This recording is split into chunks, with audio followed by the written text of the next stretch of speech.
Hey guys, Sundown here. This is gonna be my chapter review to One Piece 972. I'm Odin, and I was born to boil. Apologies for the really late review.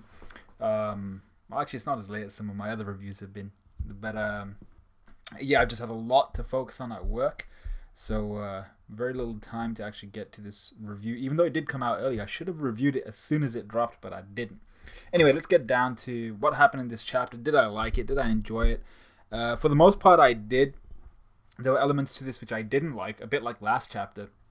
But let's get down to it. So the first little thing we see is Shinobu. Well, the people are responding to Shinobu saying, "Oh my god, I can't believe you told us all of this. We can't process all of this information. It's too much for our emotions." And I'm just like, well, you better start processing real quick, cause shit's about to go down.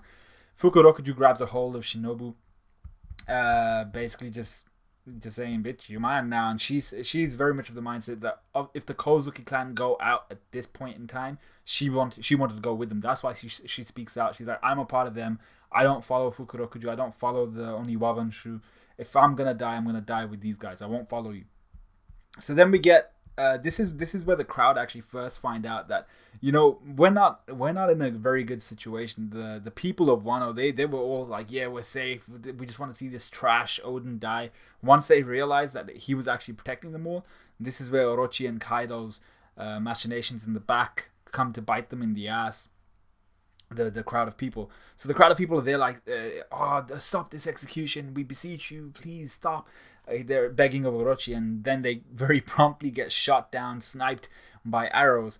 And we see here. I like this little bit of narration we got here, where Orochi is just like silence trash, and we got that narration where it says the crowd instantly understood what type of situation they were in. They were between a madman and his revenge. They realized that the person they'd been cheering to die was actually their knight in shining armor, their one shining hope of getting a normal country. And then they also realized that they were surrounded by Kaido and Orochi's men, who were all weaponized and ready to kick the shit out of these guys. So we'll get back to that narration, but what I also want to mention is Fukurokuju is very happy with the position that he's in, grabbing hold of Shinobu. So I always thought Fukurokuju would, like, the Oniwabanshu would have some sort of moment where they would defect from Orochi and join the real heir to the throne again. But Fukurokuju here seems to be very happy with his position where he is, and the fact that he's about to take part in the killing, or at least allow the killing of his fellow countrymen. Anyway, we come back to the narration where we find out that people, now that they'd realized why Odin had been behaving like that for 5 years, they tried to spread this as far and wide as possible. And we found out here that in Wano they actually spread messages across the country via various via arrow. Essentially, they just fire it across the country, and apparently it's these letter arrows cross great distances. And we see Yasui actually reading this. That crossed a very big distance. I've forgotten where Yasui is actually from. But for it to get from the capital to where Yasui is, that's quite a distance. We then get more on Odin's struggles. The pot passes 700 degrees, continues to rise. And what the samurai, the scabbards are pissed off here because they're just like, oh, now that you're dying and the people realize that you're dying for them, they all care about you now. But Odin's response is very different. This is what I liked about Odin. The scabbards are pissed off, but Odin's is like, oh, thank you all for cheering me on. I will persevere. And they're shocked that he's so appreciative. And I was like, that's what Odin is. He's gotten rid of that selfish layer of himself, and he just cares about his people, and he was willing to die for his people without them knowing the truth. He would have been happy with that. And Shinobu got them back on his side, which obviously makes him happy, and now they're cheering him on. But I think that shows just how deeply appreciative of his current situation Odin is as a character. Odin then does he kind of needed to do this. Odin tells the people of Wano and tells his scabbards, he's like, if I survive this boiling, I want to open up the country's borders. This is my dream. So I think he very, very, very clearly knows that he's about to die. So he's like, I want to open up this country's borders. And he goes on to explain this because Kinemon makes mention of the fact that, the Kozuki clan had something to do with our closed policy. So Denjiro's like, what did you learn out there?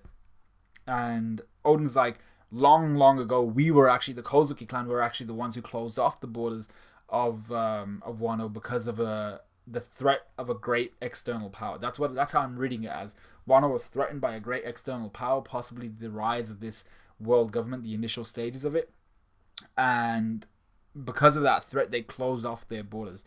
But in the situation they're currently in the timeline that they're currently in, he tells his country, he's like, the world has been waiting for what would have been about 800 years for this country, for a person to appear, for a figure to appear, and he's going to come to this country. And when he comes to this country, we have to be prepared, we have to welcome him, and we have to work with him and whoever he comes with. So he tells his country there, he's like, I'm going to die today, they're going to kill me, but I want you to open up Wano in my stead. So his country of all, it's essentially like the same as the Naruto thing, his country of all inherited his will of fire, essentially. Denjiro is very samurai-esque here, saying we'll join you in your pursuit of death here. But Raizo is the intelligent one. He's like, your dream is our dream. We will continue to live even if you die, because we're going to accomplish your goal on your behalf.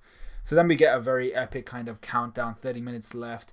We're told about how the heat haze was so lethal that it was enough to burn people very, very badly. I'm not even sure what it says. It was like, so it's like a hell. It basically like Impel Down 2.0. Orochi here panics. He's like, holy shit, at 30 minutes he's still alive. And we see that Oden, through sheer will, continues to will himself to save his boys on his back. And he actually survives all the way through. I thought, and I think a lot of people thought, that Oden was going to die standing with his boys on his back. Would have been the most epic thing in the world, but he doesn't. He dies by getting shot later on, which I'm a little bit... I don't hate, but I kind of wish he'd have died standing. But he does get to say one last thing, which is very, very important. So everyone's happy that Oden survived the boiling and stuff like that. This is where...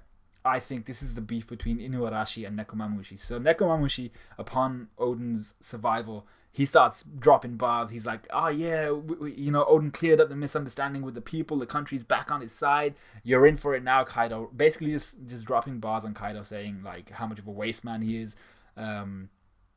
Basically telling him that you failed. You've got nothing left. We're going to kick some ass. And Inuarashi is like, yo, we're in a very bad situation here. You couldn't possibly have chosen a worse time to piss off the guy that's trying to kill us. And Nekomamushi's like, oh, a win's a win, and that's why I think they have beef. I think Inuarashi believes that Nekomamushi, because of how he wound up Kaido and Orochi, that's the reason why Oden was put to death even after he survived. Whereas in reality, Orochi and Kaido would have had him die anyway. So then we see a firing squad line up their sights on Oden. Orochi, I hate Orochi. He just says, I changed my mind like a minute before your time finished. I'm going to put your entire clan to death. I'm going to put you to death by firing squad.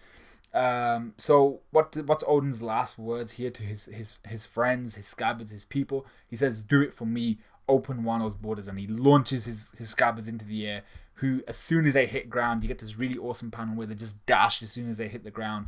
And they're running straight towards Kuri. Shinobu here frees up herself from Fukurokuju and also runs with her boys.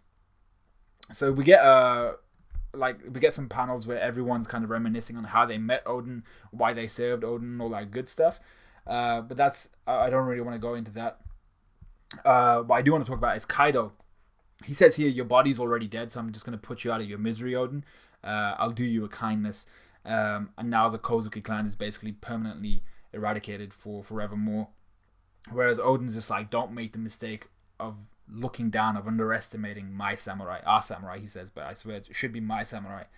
And I'm pretty sure that Kaido should at least be aware of the fact that Oden has a child, so he should be very aware of the fact that the Kozuki clan hasn't completely been extinguished. The head of the Kozuki family has, but not the two kids at the very least. So everyone's reminiscing on how they met Oden, all that good shit. But we come back to Kaido, who says, Kaido seems to be a very polarizing character to me. He's that evil scheming bastard where he'll be laughing at you as you're being put into a vat of boiling oil, because he knows that he's tricked you by promising you that he and Orochi will sail away on ships if you continue to dance for 5 years every week. He's that slimy guy, but then he'll do stuff like I'll put you out of your misery, I'll do you a kindness, which technically is a kindness. You know, that's not something you'd expect of Kaido. He'd be like, all right, keep him in there, we're gonna boil him completely. He doesn't do any of that. He even praises Oden here, saying the people of Wano will speak of you for years to come, saying that you died a spectacular death. And this is what the part that I actually didn't like. But actually, the other thing about Kaido, he says, "I'm sorry about what happened with the old hag, the lady who transformed the Momonosuke, that stopped Oden from striking Kaido further when they fought in when Oden scarred Kaido." So he actually says, Kaido here, he says, "I had her killed because she interrupted our battle." I was like, yo, so Kaido very clearly did not like the fact that we knew that already, but the fact that he had her killed, and then that also ties in that plot hole, not really a plot hole, that comes full circle with how Mr. 2 or Bon Clay got his devil fruit. Kaido had the original user of that devil fruit killed, executed, and then her fruit must have traveled somewhere else, and then he ate it somehow. So Oden even says here, he's like, I recommend you build your strength. And then he just says some stuff about, I'm a story to accompany your drinks. I'm Oden and I was born. And then he gets shot in the head. He just flops backwards, dies smiling, or at least we assume he dies. And everyone takes a breath in and says, you know, he says, I'm Oden, I was born. They finish it off to boil. I really, really disliked this part. I don't know what it was, but actually I know what it was, and I'm gonna tell you what. I feel like every other dramatic death we've had in One Piece, especially in the flashbacks with Corazon, with Jaguar D Soul, with who else have we had die in a flashback? Probably a whole bunch of people that we've had die in a flashback. Belmare, we didn't have anything with Sanji. We didn't have anything really with Zoro apart from Kuina. Did we have any with Chopper and Dr. Hiruluk? Who else did we get? Frankie and like his whole history, which was quite. I don't think did Tom die at that part? I don't quite remember. Brook and his crewmates, everything was very serious when their friends, their family, all that type of stuff, when they died. And I just feel like this was a really, really bad way for Oden to go out. I mean, like, does it suit Oden's character? Yeah. But I don't like the fact that everyone just kind of like, it looked like it was a rehearsed death or something. Like, Oden gets shot, and rather than silence, what I would have preferred Oden saying, I'm Oden and I was born, shot, and everyone's just shocked, like, holy shit. That's our Shogun who just got killed. But instead they all take a comical breath in and then shout to boil. I'm like, the death aspects, the few deaths that we do actually get in One Piece, especially the story defining ones like this one, they've been very serious, very, very deadpan in their delivery, very dramatic. But this one it just didn't match that criteria, and I feel like Oden, I'm not sure what exactly he was trying to do here. Maybe this is reminiscent of a Japanese play, I don't know. But I really didn't like the fact that they all took a breath in to boil, and I was like, no, that's not the way I would have done this. But this is Oden's story, so I just don't agree with it. I don't like it. Oden dies smiling, and we get that Shimusen. Is it Shimusen? We get that guitar thing playing in the back, and we get the narration again. So one legend has finished, and only to be carried on by the players of the current generation, the current stage. Toki receives news of her husband's death, and she's remembering what he said to her. He's like, I've reached my limit.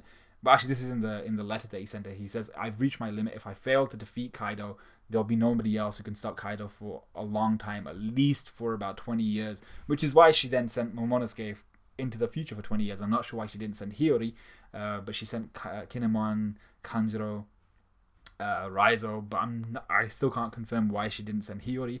You can speculate all you want, but Oden says in 20 years there will likely be a massive war, and in other words, in those 20 years, or at the end of those 20 years, the primary figures of this great war will come and muscle their way into the New World, muscle their way into Wano, and they're the ones who are going to strike down Kaido. Those are the guys that we need to hedge our bets on.